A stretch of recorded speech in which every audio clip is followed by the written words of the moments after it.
con la participación de la doctora Marisela del Carmen Pérez Rodríguez, que es profesora titular de la Facultad de Artes y Letras de la Universidad de La Habana, entre otras muchas cosas.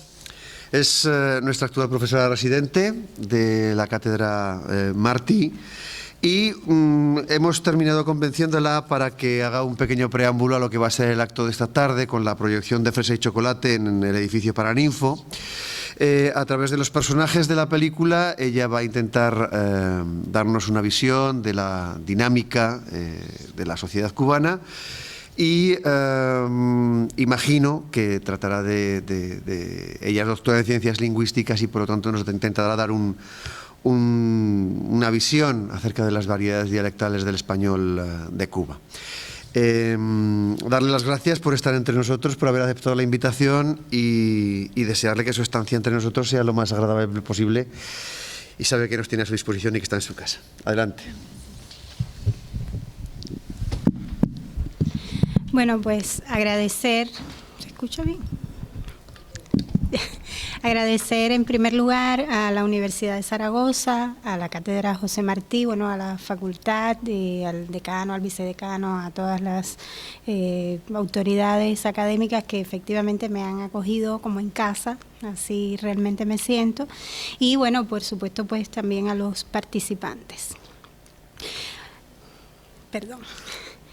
Originalmente, cuando concebía esta conferencia, pensaba detenerme solo en las muestras de la variedad cubana del español, a partir del hecho de que esa es una variedad que nos identifica como nación en un país monolingüe que somos, y que no posee una marcada diferenciación dialectal. Luego, la bondad de una amiga aquí presente le puso mejor título que el que yo le había dado originalmente a estas palabras, y me abrió aún más las posibilidades para estas reflexiones, para buscar justamente la variedad en todas las dimensiones posibles. Referirse, por supuesto, a la lengua en Fresa y Chocolate supone una primera limitación, y es el hecho de que, bueno, no solo a la lengua, a la película en sentido general, como sabemos, cada película, cada obra de arte puede tener tantas interpretaciones como espectadores, de manera que necesariamente lo que van a ver, escuchar, lo que van a escuchar aquí hoy, pues pasa por mi mirada, que no puede ser de ninguna manera ajena a la realidad en la que también yo me he movido, ¿no? Pero sabemos también que las obras de arte, cuando son verdaderas, pueden trascender el aquí y el ahora para transmitir valores universales, y es efectivamente lo que ha pasado, en mi opinión, con Fresa y Chocolate, que no es solo un ícono en la iconografía, en la filmografía cubana, sino también a nivel internacional, y lo cual está avalado por muchísimos y muy importantes premios. Tiene una larga lista que prácticamente me llevaría todo el tiempo de que dispongo para hablar, pero sí quería hacer mención, bueno, en el año 1993, que es justamente el año en que se estrena la película, pues importantes premios en el Festival Internacional de Nuevo Cine Latinoamericano de La Habana, entre los que estuvieron el Premio de la Popularidad, el Premio Coral de Dirección, de Actuación para Mirta Ibarra y Perú Gorría.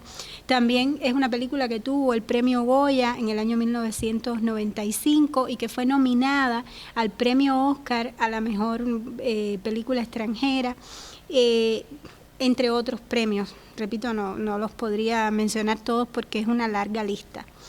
Tengo que decir también que la película se basa en el cuento de Cenel Paz, El lobo, el bosque y el hombre nuevo, el cuento que también por su parte ha sido multipremiado. Cenel Paz además es el guionista de la película, bueno, en colaboración con Gutiérrez Alea, y pues esto también lógicamente probablemente marcará en el sentido lingüístico, ¿no?, más estrechamente hablando.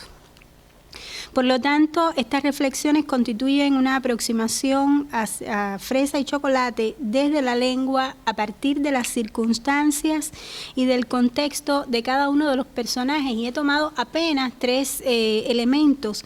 En primer lugar, voy a analizar algunos de los actos disentivos que se dan, dado que en la película todo el tiempo hay esa confrontación, ese enfrentamiento. También voy a tener en cuenta algunas de las referencias intertextuales que aparecen y, bueno, otros rasgos específicos de la variedad cubana del español, casi me atrevería a afirmar de la variedad habanera del español, que no puedo soslayar. Todo esto, por supuesto, que está reflejando la dinámica de nuestra sociedad. Ya sabemos que el sentido de lo visto depende del contexto propiamente fílmico, de la misma manera en que los diálogos, y como decía Gabriel, como lingüista, pues aquí ya vamos acercándonos al espacio, al terreno en el que la lingüista se siente más cómoda, dependen también del contexto, no solo de los realizadores del filme y de su idea de lo que, y lo voy a decir con una frase cliché, pero la verdad es que me acomodaba en este momento, de lo que querían transmitir, sino también por el contexto propio de cada uno de esos personajes. Como bien decía Ignacio Luzán en El arte de hablar, es menester hablar de un modo apropiado a las circunstancias. Los retóricos incluyen todas las circunstancias de una acción en este verso: quis, qui, ubi, quibus auxilius, cur, quo modo y cuándo. Pues la circunstancia específica, más allá de eso que Virgilio llamó, Virgilio Piñera, genialmente en La Isla en Peso, la maldita circunstancia del agua por todas partes, pues la circunstancia específica está marcando cada uno de los diálogos. Por ejemplo, la primera escena de la película, que lógicamente abre, pues ya nos está mostrando cómo estos personajes, David y Vivian, todavía Vivian, que sabemos que es un personaje secundario, o sea, luego voy a entrar en los verdaderos actos disentivos que estarían entre David y Diego, ¿no? O los más importantes. Pero vamos a ver que estos personajes se mueven entre la imposición de su propio deseo de cada uno y frente a cómo reaccionan frente al acto disentivo del otro. El primer acto disentivo es un acto cortés. Un estudio reciente sobre este tema en el habla cubana apunta sobre la propuesta de Campos Prats, entre los rasgos propios de un acto disentivo cortés, la aceptación más oposición y la justificación mediante argumentos basados en razones personales o emotivas. De aquí que Vivian, intentando rechazar la situación a la que se ve enfrentada cuando llegan a la posada, y más adelante voy a explicar porque necesariamente, como tenía que introducir de alguna manera la película, pues tengo que ir explicando esas, digamos, pequeñas realidades. Pues con él no había otro lugar, o también aquí parece que vamos a hacer algo malo, es decir, todavía no ha rechazado, pero está de alguna manera expresando ya su desacuerdo. David, en cambio, en este momento se muestra, como lo hará Diego posteriormente, desconociendo prácticamente la disensión. Por otra parte, los extremos a veces se tocan. En este lugar oscuro, lúgubre, que tiene toda una marca social peyorativa, pues ella se preocupa porque haya huecos en las paredes, y él le dice, no hay huecos. Claro, en el justo momento en el que ella sale, que se marcha, enseguida él empieza a escuchar unos sonidos que ya pueden imaginarse por dónde va la cosa, y descubre efectivamente un hueco que alguien ha tapado con un pedacito de papel o algo.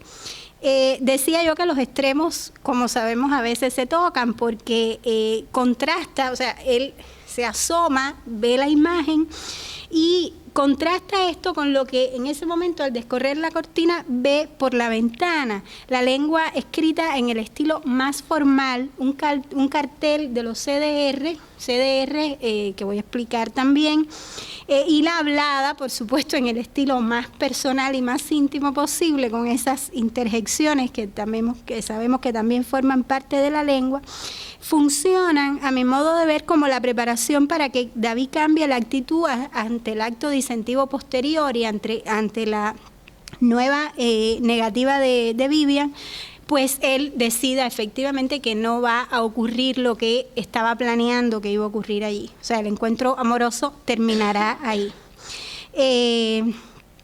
De alguna manera hay que tener en cuenta que los CDR, los Comités de Defensa de la Revolución, no se ve muy bien, es que tampoco en la proyección que tenía yo se lograba ver muy bien, pero esta noche lo verán muy bien en la película y bueno, los que a lo mejor lo recordarán.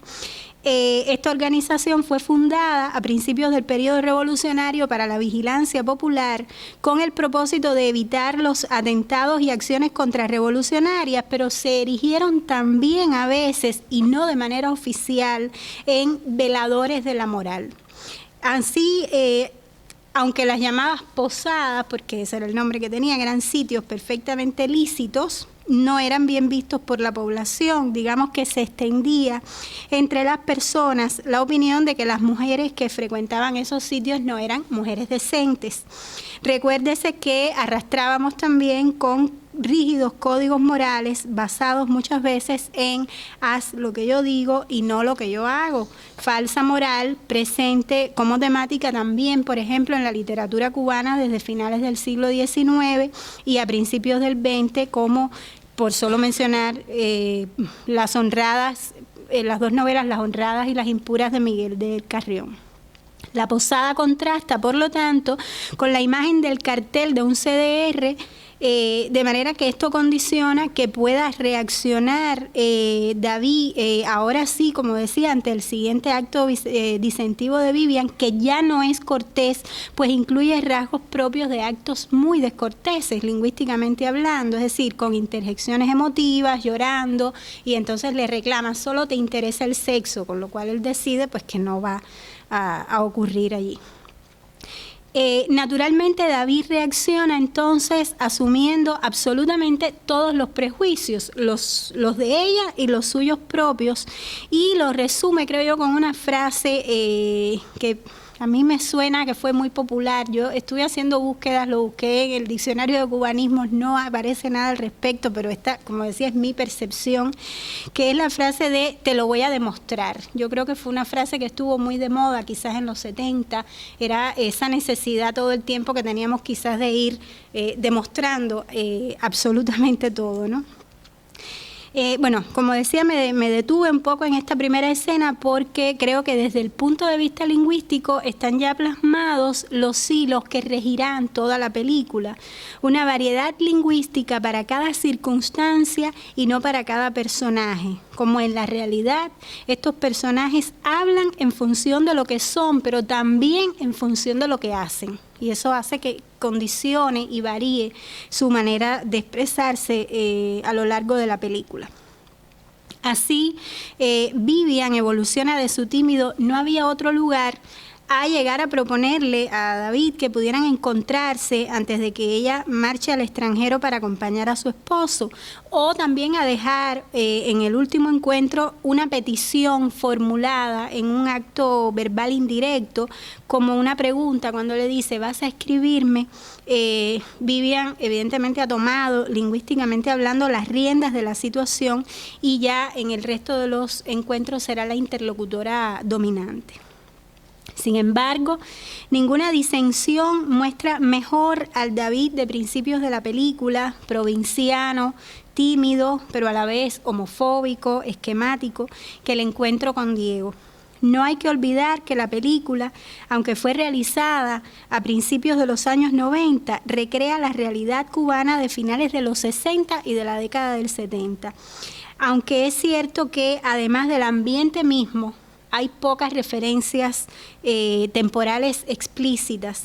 En Cuba se conoce la década del 70 como un periodo difícil por las políticas culturales llevadas a cabo, sobre todo hasta el año 1976, en que se crea el Ministerio de Cultura y a partir del cual comienza a pensarse la relación de la cultura con la revolución, quizás como se había hecho más a principios de los años 60, es decir, empieza a haber una integración. Pero es cierto que hubo un momento oscuro, que hubo un momento difícil, que se conoce incluso el crítico investigador Ambrosio Fornet, escritor Ambrosio Fornet, ha acuñado el término de el quinquenio gris para referirse sobre todo a esos primeros años de la década del 70. También se ha hablado del trienio negro, es decir, hay una serie, pero bueno, digamos que el término que generalmente se conoce más es el del quinquenio gris. Pero bueno, es sabido que, aunque a partir, como decía, de 1976, con la creación del Ministerio de Cultura, pues comienza a verse la relación entre la revolución y los artistas y todo lo que ello implicaba ideológicamente, no solo con los artistas, pues las ideas no desaparecen tan rápido como las disposiciones legales, y sabemos también que determinados prejuicios continuaban en la mente de las personas y, lo que es peor, en la mente de personas con poder de decisión, aún después de 1976. Para mí hay una referencia temporal exacta en la película, que es, hay una referencia al año 1979, aparece por una imagen televisiva que da la noticia del derrocamiento en Nicaragua de Anastasio Somoza por parte del Frente Sandinista de Liberación Nacional, que pasa en pantalla mientras David atraviesa un área común de la beca, como diríamos nosotros, de la residencia de estudiantes. No obstante, es difícil ubicar la acción de Fresa y Chocolate, como decía, en un momento determinado, porque la oposición contra lo diferente, y muchos se han encargado de decir que la homofobia es solo la punta del iceberg, pues la película en realidad presenta la intransigencia contra todo lo que está fuera del discurso oficial, persistió en Cuba durante mucho tiempo. De hecho, como decía ahorita, se ha hablado del quinquenio gris, término acuñado por Ambrosio Fornet,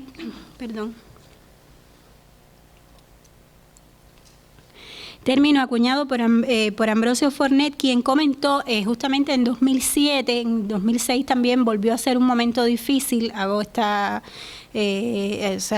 la referencia para que tengan una idea, porque salieron en 3 programas diferentes de la televisión y al parecer sin ninguna conexión entre ellos, 3 de las personas que habían estado implicadas en aquellas difíciles políticas culturales y que luego habían quedado silenciados, toda vez que muchos de los parametrados, que era como se les llamaba también, se les conocía, son hoy premios nacionales de literatura, los premios nacionales de las distintas áreas. Por lo tanto, quiere decir que ya se había superado y había habido hace mucho tiempo un reconocimiento de todas esas personalidades, pero salieron en 3 programas de la televisión 3 de estos personajes funestos, y eso provocó una oleada tremenda de correos electrónicos, de cruce, porque claro, preocupaba, ¿no?, que volviera a salir, a aflorar todo aquello. Y a raíz de esto, el Ministerio de Cultura, en coordinación con el Centro Criterios, que dirige Desiderio Navarro, ofrecieron un ciclo de conferencias en el cual participaron varios de los implicados en aquel momento, y entre ellos Ambrosio Fornet, que como decía era el que había acuñado el término del quinquenio gris. Quería yo leerles un fragmentico de lo que dice Ambrosio Fornet, porque me parece que ayuda luego a la mirada sobre la película. En un análisis sobre el periodo: cuando empezó a asomar la oreja peluda de la homofobia y luego enmascarada la del realismo socialista, nos sentimos bastante confundidos. ¿Qué tenía que ver un fenómeno tan profundo que realmente había cambiado la vida de millones de personas, que había alfabetizado a los analfabetos y alimentado a los hambrientos, que no dejaba a un solo niño sin escuela, que prometía barrer con la discriminación racial y el machismo? ¿Qué tenía que ver un hecho de esas dimensiones con mis preferencias sexuales o con la peregrina imagen de un artista virtuoso y viril siempre dispuesto a cantar las glorias patrias? Bueno, les pongo, para no hacerlo muy extenso la lectura, pero les incorporo otro fragmentico en el que se evidencia la preocupación de toda aquella joven intelectualidad. De manera que este es el contexto en el que se mueven estos personajes, este es de alguna manera el contexto, quizá el sentir de Diego, mientras que David, joven militante comunista, un joven que es fruto absoluto, o sea, cuya educación es fruto absoluto de la revolución, lo dice muchas veces en frases como consignas que repite, cliché, pero la realidad es así, es decir, un hijo de campesinos que seguramente no hubiera tenido la posibilidad de acceder a los estudios universitarios. Por lo tanto, en ese primer encuentro, las respuestas de David son cortantes, son tajantes, son muy descorteses, al punto de que cuando Diego se sienta en su misma mesa con el helado y comienza esa conversación provocadora sobre la que también, a la que también me voy a referir, David, la primera opción inmediatamente es anular, o sea, cortar el vínculo, intenta cambiarse de mesa. No está obviamente preparado para el discurso de Diego. Esto es absolutamente lógico si pensamos, como Pierre Bourdieu, que muchas veces se busca en las palabras el principio de poder que en determinados casos se ejerce a través de ellas. Pero, como en el caso de la magia, hay que preguntarse dónde reside el principio de esta acción, o más exactamente, cuáles son las condiciones sociales que hacen posible la eficacia mágica de las palabras. El poder de las palabras solo se ejerce sobre quienes han sido preparados para oírlas y escucharlas. En una palabra, para creer en ellas. Y obviamente no tengo que decir que David no está preparado para escuchar las palabras de Diego. Su disensión, como ya dije, que es marcadamente descortés en este primer encuentro, pero Diego aparenta desconocer las negativas de su interlocutor, no lo enfrenta aparentemente, pero por atajos va consiguiendo todo lo que quiere. En las respuestas de David está la ideología del personaje, que era también el de parte de la sociedad cubana descrita, desde las creencias más viscerales, y aquí estoy extendiéndome ya a toda esa primera conversación, no solo en Copelia, sino cuando luego van a la guarida. Decía, desde las creencias más viscerales como la homofobia, hasta actitudes culturales que podrían definirnos, como por ejemplo, yo no tomo té, reafirmado después en un te dije que no tomo té, no estoy mal del estómago, para evidenciando con ese rechazo del té que en Cuba, sin dudas, la bebida social es el café. Que en el imaginario popular estaban esas ideas, queda reafirmado también en las intervenciones de aquellos personajes que apenas tienen participación, como el chofer del taxi, que para más seña, bueno, sabemos los cubanos llamamos almendrón, definido por el Diccionario de Americanismos de la RAE como un cubanismo, automóvil norteamericano fabricado entre los años 20 y 50, de uso muy común en Cuba. Pues decía que el chofer, en un sobreentendido, supone que debe cobrar los dos pasajes, tal vez por el hecho de que Diego se erige como controlador de la situación, toda vez que le indica a su acompañante que han llegado al lugar. La suspicacia, lo sobreentendido, está en las palabras del chofer. Cobro los dos, ¿no es verdad? Y sobre el no es verdad, volveré también. Y en la pasajera, que se apresura a ratificar la forma de tratamiento que Diego emplea hacia un indeciso David. Vamos, papito, que esta cafetera me tiene obstinada. Tanto el no es verdad como el papito, decía, volveremos ya en una caracterización del español habanero en la película. Pero los encuentros entre los personajes nos muestran cada vez un posicionamiento lingüístico diferente. Incluso desde el primer momento, una vez que se relajan las tensiones, hay un cambio en la manera de hablar. David suaviza sus disensiones y Diego deja de lado un poco su marcada afectación. Evidentemente, el contexto está propiciando al menos una tregua entre ambos contendientes. No hay que olvidar que, como afirma Moreno, cada factor comunicativo contribuye a reforzar de manera diferente la formalidad o informalidad del discurso. Así, por ejemplo, la manera en la que Diego enfatiza su condición homosexual con el diálogo, el parlamento que tienen ustedes ahí en pantalla, todo muy marcado. Uy, hoy es mi día de suerte, muy afectado con las eses, absolutamente todas presentes. Pues busca quebrar la posición de poder de que David cree que tiene y que intenta, como comentaremos, delimitar a partir de objetos, palabras objeto, diría, de trasfondo político. Un periódico que pone para marcar un poco el espacio y posteriormente el carné de la juventud que cambia de un bolsillo a otro. Que Diego intente epatar a su interlocutor inicialmente es perfectamente coherente con su necesidad de afianzarse de alguna manera, de ser reconocido, aunque sea en el malestar del otro. Diego, ¿acaso esté mostrando con esa manera tan afectada de hablar que al final se trata de un desterritorializado? En el primer encuentro entre ambos personajes, por lo tanto, hay mucho de poder y poco o nada de solidaridad. La actitud agresiva de Diego podría deberse a que, como ha dicho Carlos Paz, los homosexuales como grupo minoritario frente a los heterosexuales y por tanto en considerable desventaja, buscan incesantemente, las vías para vencer los obstáculos que con tanta frecuencia se les presentan, así como sobrevivir a la discriminación, al desprecio, la burla, el lenguaje insultante, la humillación y la desconfianza que hacia ellos descarga la sociedad homofóbica.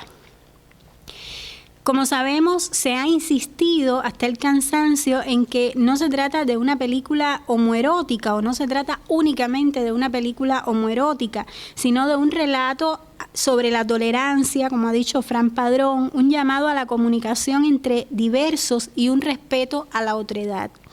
Comunicación y tolerancia que solo pueden darse cuando en David comienza a perfilarse la imagen de autonomía, partiendo del concepto de autonomía y de afiliación que dan Brice y Bravo, así como en Diego también, porque no hay que olvidar que llega a afirmar que sus enemigos la llaman la loca roja, porque últimamente solo se había dedicado al joven militante de la Juventud Comunista.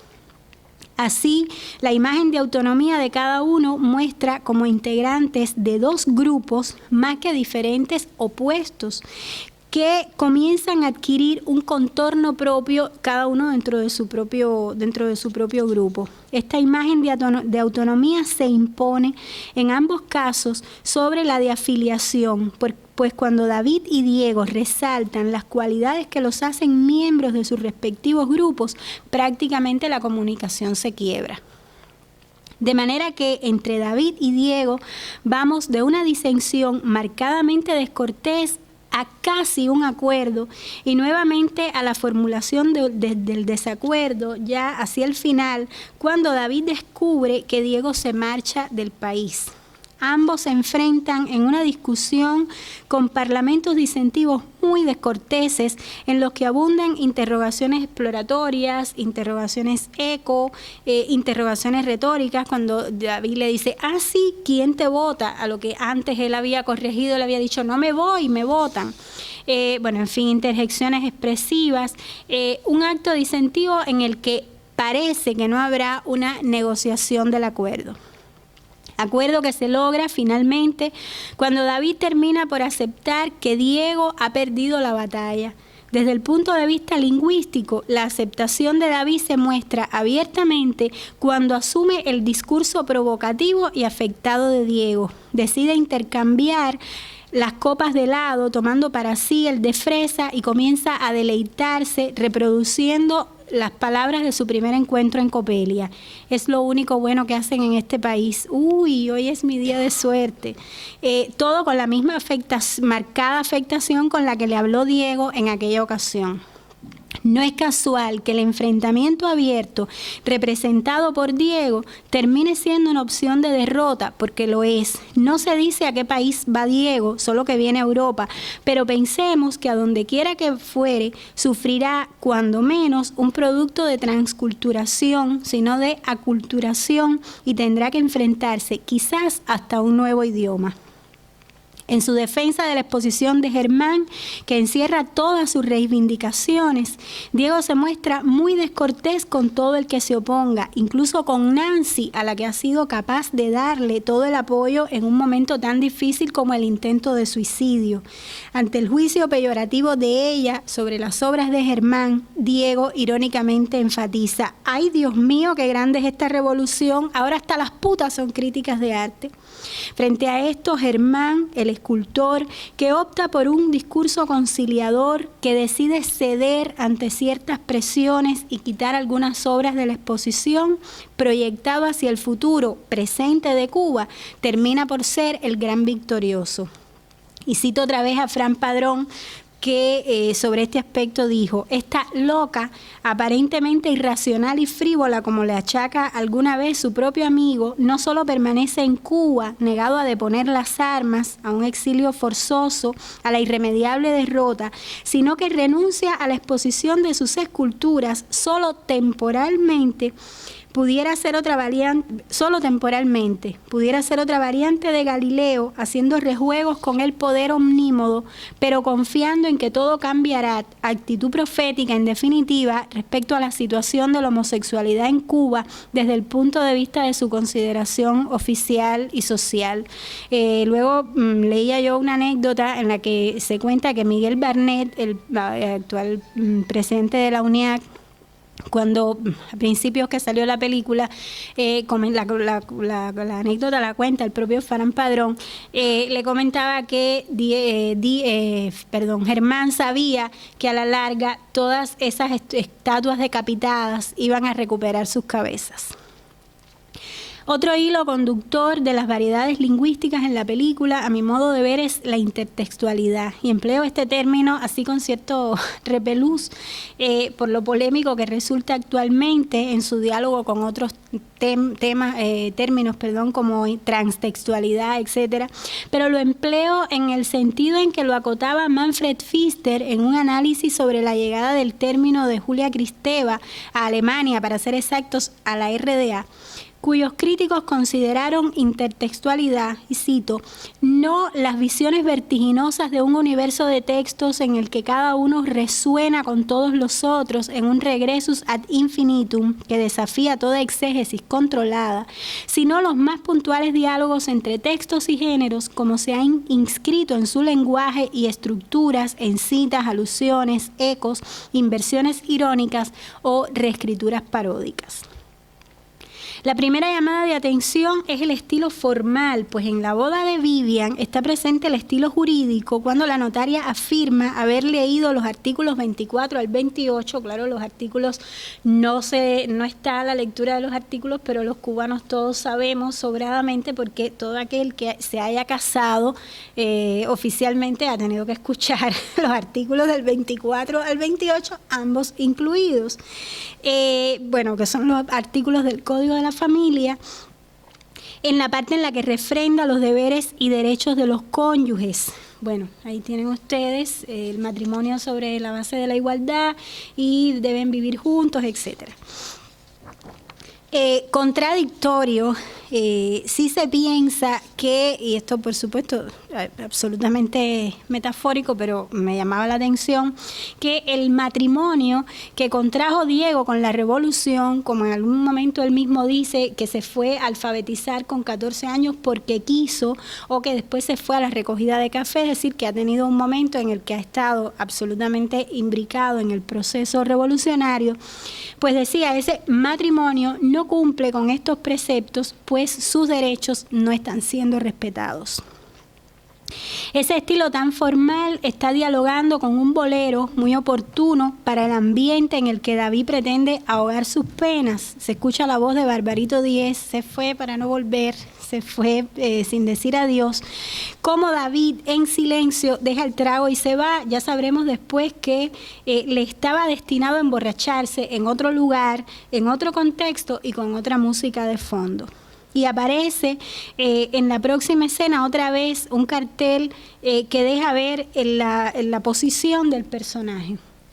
aquí que, bueno, no podía yo de ninguna manera captarlo completo, pero ese cartel de fondo, Somos Felices Aquí, que es un cartel muy frecuente en Cuba. Digo cartel, bueno, lenguaje gráfico, no he querido hablar de graffiti, porque quizás como algunos asocian el graffiti siempre con la imagen de lo prohibido, ¿no? Y para nada, estas son pinturas que están hechas desde y por las instancias oficiales. Pues decía que este cartel vuelve a marcar los códigos que David está intentando o está preparado para entender, tan diferente del gesto marcadamente afectado de Germán y Diego a su entrada a Copelia. Por eso, y ya lo mencionaba en algún momento, David pone una barrera entre él y su agresivo interlocutor que no para de hablar. Pone el periódico como demarcando el espacio. Un periódico enrollado, no se sabe cuál es, pero en Cuba da igual, porque cualquier periódico, en cualquier caso, es voz oficial del país. Y esa barrera que su interlocutor rompe sin el más mínimo reparo con una frase en francés, como para poner por encima de todo, que es un hombre de cultura, cuando le pregunta, ¿où est le cahier du cinéma? Pero de todas maneras también que sabemos que está haciendo intertextualmente una referencia a la famosa publicación de cine francesa. Diego nos está dejando ver ya detrás de estos gestos afectados que se deben al deseo de provocar, y el hecho de que es pura provocación lo reafirma la sonrisa cómplice de Germán desde la otra mesa y no la condición homosexual. Posteriormente vamos a ver un Diego mucho más natural, como desvestido de tantos ademanes e inflexiones marcadas de la voz. Vamos a ver al hombre culto, al esteta, al hombre que a pesar de sus preferencias sexuales tiene una mirada muy completa de la cultura cubana y que además es un conocedor de la cultura universal.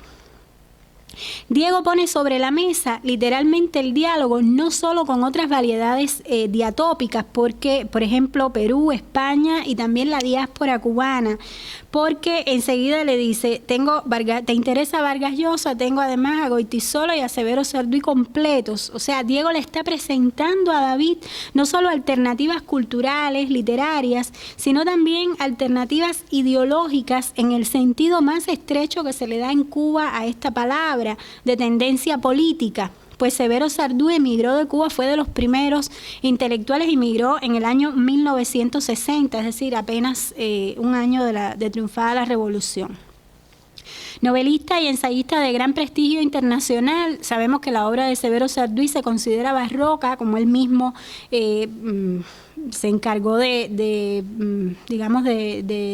conceptualizar, sobre todo el neobarroquismo, en el sentido de lo que el escritor cubano Francisco López Sacha ha afirmado, el sentido acumulativo de las capas históricas del léxico.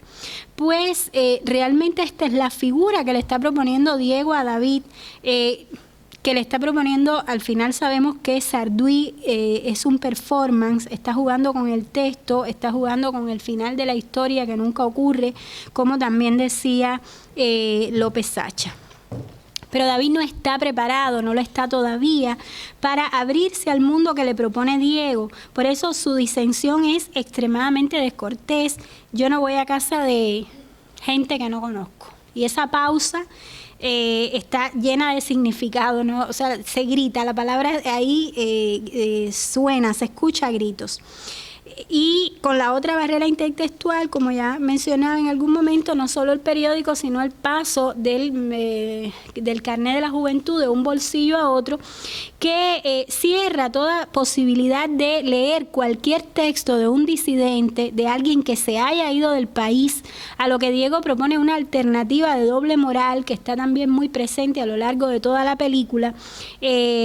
Lo forras y ya está. O sea, forrar el libro es como luego encender la radio cuando se va a hablar de ciertos temas espinosos, de política, de la cosa, de la situación, para que los vecinos no se enteren de lo que se habla. O sea, es proponer un enmascaramiento del código otro para hacerlo pasar por el código oficial. Ya en la casa de Diego se hace referencia a un clásico de la música cubana, cuando empieza él, cuando está preparando el café y está cantando ay mamá Inés, remite inmediatamente a la figura de Bola de Nieve, pero también está haciendo referencia a otra variedad de la lengua y al tema de la llamada habla vozal, si bien no está muy, desfigurado, pero sí sabemos que hace referencia a esa marca. Luego lo encontramos, por ejemplo, en los poemas de Guillén, toda esa literatura y toda esa música que se encargó justamente de marcar el habla de los negros. Sabemos, también es conocido el tema del debate sobre si hubo o no hubo un criollo en Cuba. Definitivamente la tendencia de la mayoría de los investigadores es a reconocer que no se formó un criollo justamente en primer lugar, por la gran heterogeneidad lingüística de los esclavos llevados a la isla, también por el tipo de contexto social, del contacto lingüístico que tenían y por las condiciones desprendidas de una comunicación abierta. Pero sí es cierto que se reconocen en esas variedades, modificaciones fundamentalmente en el léxico y en la fonética. Quizás las más evidentes son la relajación articulatoria y la pérdida de ese final, de esa imposición final que la tenemos ahí muy clara, ¿no? Todo lo negro, tomamos café. Otro intertexto, la frase de José Martí en el mural de un CDR, otra vez los CDR, al lado del buzón donde Diego va a echar las cartas que al final lo condenan, en las que protesta por la no aceptación de las esculturas de Germán. La frase que dice: los flojos que respeten, los grandes adelante. Condenado como Martí por una carta. No creo que haya que comentar más al respecto. La intertextualidad está presente también en los textos de David, en los textos que escribe poeta en ciernes, o este escritor en ciernes, que en su pretensión de escritor se ha armado de toda la estética del realismo socialista, que fue en su momento una línea defendida por la Revolución. La corriente literaria, en su versión trasplantada desde la Unión Soviética, es atacada por Diego y defendida tal vez inconscientemente por David, que da la impresión, sobre todo al principio de la película, da la impresión no, de hecho lo hace, de defender a ciegas esa revolución que le ha dado, como ya decía, la oportunidad a un joven hijo de campesinos de estudiar en la universidad. El realismo socialista que se ha visto, en el que se asumía la literatura como pedagogía y hagiografía orientada metodológicamente hacia la creación de héroes positivos y la estratégica ausencia de conflictos antagónicos en el seno del pueblo, y sobre todo también el hecho de que los escritores tenían que estar absolutamente comprometidos con la realidad. Esto que ha dicho Ambrosio Forné, creo que lo dice en unas palabras maravillosas, que dice que eso producía en muchos intelectuales la reacción de quien se encuentra una mosca en un vaso de leche. Pues eso está realmente en el poemario de David, cuyo título, partiendo del título, Plaza Sitiada, sobre el que Diego ironiza con palabras en ruso, en una clara alusión a lo permeado que están los textos de esa estética del realismo socialista, cuando él entra a Pachausta. Se dialoga aquí también con la historia de Cuba, sobre la que David, a pesar de su posición de joven revolucionario, esto me parece muy irónico, militante comunista, tiene desconocimiento, porque él le dice: y no te gustó ninguno, ni el de los obreros que van a la huelga cuando el diferencial azucarero, y Diego le dice: ese es el peor. ¿Quién te dijo a ti que el diferencial azucarero fue cuando Machado? O sea que evidentemente Diego tiene incluso mayor conocimiento de la historia que la que tiene el propio David. Hay muchas referencias intertextuales en la película, pero quizás la más completa sea el homenaje que se hace a José Lezama Lima a partir de la cena lezamiana cena lesamiana en el libro, convertido en almuerzo lesamiano. La cena que doña Augusta ofrece en el capítulo 7 de Paradiso y que se sustenta en el barroquismo del autor, una cena para resaltar el hedonismo a través de colores y sabores. La cena lesamiana, aunque allí luego vemos ya prácticamente lo que alcanzamos a ver en la película es cuando están lasqueando una parte del pavo, pero bueno, la cena lesamiana consiste en una sopa de plátanos, un soufflé de mariscos, ensalada de remolacha, pavo relleno y crema helada. No en balde es tan cara como anuncia Nancy en su momento, ¿no? La idea de buscar cada una de las referencias intertextuales en la película es seductora, pues cada una abre un mundo de posibilidades interpretativas. Sin embargo, seguir por ese camino, pues no me permite el tiempo continuar por ese camino. Y hay un último aspecto en el que me gustaría detenerme, que es el tema de la variedad, yo decía, cubana del español y más que cubana, habanera. Se ha dicho que la película es uno de los cantos que el cine cubano entona a La Habana, como espacio no solo físico, sino cultural, filosófico y yo añadiría lingüístico. En el plano fónico, por ejemplo, antes hacíamos referencia al chofer del taxi con su muletilla tan habanera cuando le dice, cobro los dos, ¿no es verdad? No, yo quería haberlo puesto, pero después dije, bueno, como se va a proyectar la película, tampoco quería yo avanzar demasiadas imágenes, entonces de manera que lo que ustedes luego recordarán para la proyección de la tarde, ¿no? Ese no es verdad, no es verdad, pero jamás no es verdad, no es verdad. Que en su apremio por acabar de llegar a su destino le dice, también la pasajera, perdón, que en su apremio por acabar de llegar a su destino le dice a David, anda papito, bájate que esta cafetera me tiene obstinada. Forma que cobra en Cuba el adjetivo obstinado para indicar fastidiado y harto, como indica el diccionario de la RAE, o sea, es un cubanismo con ese significado, pero es que no es obstinada, es obstinada. Bueno, en ese afán capitalino por recortar y recomponer palabras y oraciones, como diría Eusebio Leal, el historiador de La Habana. Asimismo, aunque ni David ni Nancy son habaneros, ella claramente de Cabaiguán, que es una zona del centro de la isla, por cierto, una zona de muchos, bueno, lo tengo que decir porque afectivamente a mí me viene porque mi madre era de ahí, ¿no? Creo que también es que Senel Paz es de Cabaiguán. Pero es una zona de una gran inmigración canaria, tengo que decirlo, o sea, de los lugares en Cuba donde más canarios emigraron.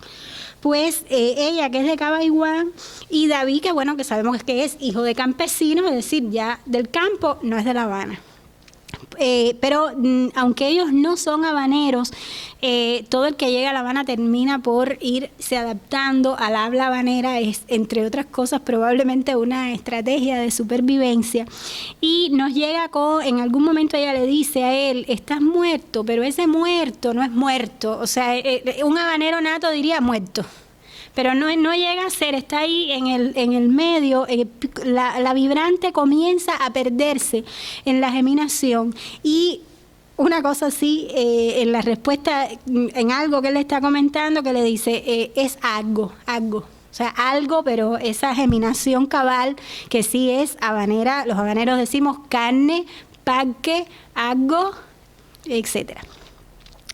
Asimismo, la forma de tratamiento papito tiene una connotación muy marcada, si bien puede ser empleada por los niños como vocativo más cariñoso hacia la figura paterna, a la cual en Cuba nos dirigimos habitualmente empleando papi, y eso es en el diálogo, pero en la referencia hablamos de papá y no de padre, quizás como es más frecuente en España, ¿no? Pero en este caso el tratamiento de papito, anda papito, bájate, el tratamiento marca demasiada confianza y David lo rechaza abiertamente, aun cuando ha decidido abrirse un poco a la comunicación con Diego. En algún momento le dice, mira, está bien, vamos a hablar, pero no, a mí me dices, David, no me estás diciendo ni papito, ni mi vida, ni ninguna de esas cosas, y ya con la entonación también está marcando también otro de los rasgos del español. decía, bueno, de la misma manera, Papito, por ejemplo, no está documentado todavía como un cubanismo en ese tipo de tratamiento, sí lo está Papi en el diccionario de cubanismos de Gisela Cárdenas Molina y Antonia María Tristá, como la manera, o sea, la forma de tratamiento propio de la mujer hacia su novio o esposo. En otro momento también es importante destacar el caso del diminutivo. Para mí hay un momento en el que cuando Diego le dice a David que cuando le está donando sangre para cuando Nancy se ha intentado suicidar, y él le dice, cuando terminemos aquí vamos para la casa que te voy a hacer un vistecito. Ese vistecito para mí es absolutamente maternal. Yo creo que ahí Diego colgó los guantes, ya se dio cuenta que él puede ser el tutor de David, puede arroparlo, puede protegerlo, puede disfrutar de su compañía, pero no va a poder convertirse en su pareja. Bueno, el valor afectivo que tiene el diminutivo en español ha sido ampliamente estudiado, no así para el caso de la variedad cubana del español, pero ahora mismo están ahora haciéndose estudios, sobre todo a partir de las muestras de Presea, del proyecto de estudio sociolingüístico del español de España y América, sobre el diminutivo, de manera que esto seguramente arrojará resultados muy interesantes. También hay un tema importante que ya fue tratado por Paz cuando habla en un artículo que tiene sobre el lenguaje en la película, básicamente se centra en el tema de la denominación y autodenominación de los gays y explica lo tardía que fue la entrada de este término a Cuba, solo a partir de la década de los 90. En efecto, la denominación de los homosexuales es uno de los aspectos que muestra una evolución en el léxico cubano. Un análisis del tema lo presentaba ya Cabrera Infante en esa obra que hemos llamado Artinay Gosende, otra colega de la facultad, y yo, un catauro de habanerismos. Pues ya presentaba en La Habana para un infante difunto cómo se ve la evolución del término en varios sinónimos, de los cuales solo 2 aparecen en la película, maricón y loca. Y aparece también afeminado, forma quizás más atenuada, porque no implica acción. O sea, afeminado en Cuba es más bien solo forma, ¿no? Sobre la evolución de esta palabra nos cuenta Cabrera Infante. En el cuarto que hacía esquina a la izquierda de la T, Cabrera Infante está describiendo un solar. Dice, vista desde nuestro cuarto, vivía un músico de la filarmónica que tocaba el violín. Era alto, delgado y rubianco, muy fino. Ceseaba al hablar y se quejaba a mi madre a menudo de la poca hospitalidad del entorno, queriendo decir el solar. Era lo que se llamaba entonces pájaro, luego se llamó pato y finalmente por los últimos años 50 loca. En 2 palabras, era maricón.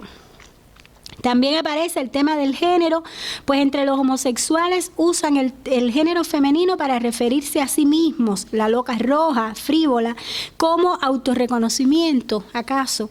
Pero también puede ser una agresión si viene de alguien homofóbico, como hace el personaje de Miguel en su discusión con David, con Diego y David, cuando dice, mírala, como le trae flores a su mujercita, etc.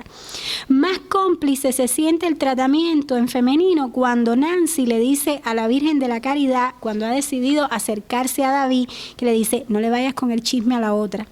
O sea, Virgen de la Caridad, porque aquí unas cosas me van enlazando con otras, y bueno, ya hacían referencia también en la presentación anterior, decía Virgen de la Caridad, que es Ochun, y alternan con los nombres del santoral católico, con los de Yoruba. Hay una escena en que al mismo tiempo está diciendo ay Santa Bárbara, ay Ochun, es decir, que están de pronto refiriéndose lo mismo con los nombres del santoral católico que con los del panteón Yoruba, poniendo en evidencia esa clara mezcla, ese ajiaco, como diría Fernando Ortiz, que es también no solo la cultura cubana, sino también nuestra religión. Igualmente aparece una conceptualización del habla de los machos, como diría Diego, con términos todos del habla, bueno, hoy diríamos popular, para la época que está recreando la película del habla vulgar, ¿no? Cuando él dice, ustedes dicen, hacer, monina, que bola, así con toda la entonación. Mucho se ha insistido en que hacer por ejemplo, significa amigo en una de las lenguas llevadas a Cuba por los esclavos africanos, pero tuvo durante mucho tiempo un estigma muy fuerte por considerarse una forma de saludo muy vulgar. Hoy día es forma de tratamiento muy empleada, sobre todo en los jóvenes, y aunque se considera coloquial, ha perdido la valoración negativa que tenía en las primeras décadas de la Revolución. Ya hemos hecho referencia a la intertextualidad y no voy a volver atrás, pero sí hay un fragmento del son a Vayamos en coche que me obliga a detenerme en este análisis del léxico, cuando dice quiero ir a Vayamos yo quiero ir a Vayamos en coche, bueno, en fin. Por el tema que harto conocido, que coche sería en Cuba el tirado por caballos, mientras que para el automóvil reservamos carro. Asimismo, aparece la palabra cosa, término que por su vaguedad y extensión semántica puede hacer referencia a muchas cosas, pero especialmente usado entre los cubanos para referirnos a la situación económica del país. Eso, o sea, en clave, cuando se habla de la cosa, pues va por ahí. Y una palabra que no podía faltar, revolucionario. El adjetivo que se esquematizó, como lo prueba la conversación que sobre ese punto sostienen Diego y David. David y Diego. El segundo, esforzándose por hacer ver que revolucionario no implica necesariamente asumir todas las disposiciones que vengan de arriba. El primero, debatiéndose entre lo que le ha sido inculcado hasta ahora y esta nueva forma de ver el mundo, incluso de ver la revolución que le está proponiendo su nuevo amigo. Y algo que tampoco podía estar ausente, decía el hecho de que la película muestra cómo somos de diversos. La película es un canto a la integración dentro de la diversidad. La lengua no puede menos que recoger esa intención, porque, para decirlo con palabras del ilustre escritor colombiano Rufino José Cuervo, nada en nuestro sentir sintetiza tan cumplidamente la patria como la lengua. Al final, ese abrazo en el que se funden, bueno, aquí me había yo convalidado poner las imágenes, ese abrazo en el que se funden David y Diego pone de manifiesto que todos somos Cuba, un país en el que también hay, como dice el refrán, una de cal y otra de arena, y yo añado una de fresa y otra de chocolate. Muchas gracias.